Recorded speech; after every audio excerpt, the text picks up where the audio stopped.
That's a construction mortgage. So a construction mortgage is a special kind of mortgage that is essentially one when you build a home or have substantial renovations. It is registered on title to the home, the same as any other mortgage. It's still a mortgage, but how it's dealt with internally at the bank and the process with the lawyer is different. With a construction mortgage, your lawyer is going to make sure, the same as always, that we can put the mortgage on the title to the property, that the title is good, there's no restrictions that are going to keep it from being good security for the bank, and then we're going to look at what the draws are. Typically what happens on a construction mortgage is the bank is going to set out 3, 4, 5, 6, 7 draws where you're getting a little bit of the mortgage money at a time. The first installment is usually to buy the land if you don't own the land already. If you own the land already, then it's just for the building part. If you don't, we pay for the property and now it's yours.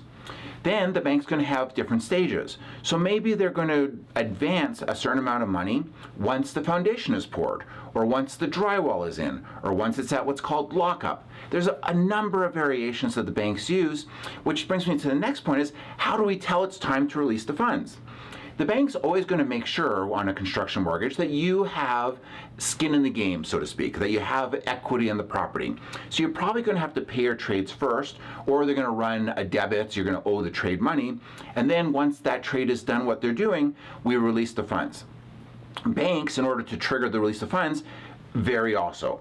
Sometimes on minor things, they just want receipts, or they want you to swear an affidavit that you have done the work and that that work is complete. Other times, especially on more expensive projects, they're going to ask for an appraiser to come in, sometimes more than once. So someone will come in and do an inspection of the property and just verify how complete the property is. And the minutia can be a big deal. So if you don't have your kitchen counters in because they're ordered and it takes them a while to cut the granite, let's say, then they're not going to advance to that next stage and you could be waiting while you owe trades money.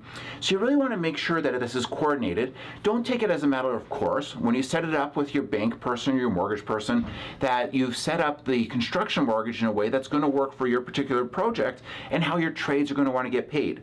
It saves frustration and headaches, and it just makes everything run smoother. And really, when you're building a house, you got a lot going on. The last thing you want to deal with is financial issues. Talk to your lawyer, find out what the bank has sent them, because again, what they tell you may be different than what we get in paper, and then we coordinate everything with you so that you end up building your dream home with less stress.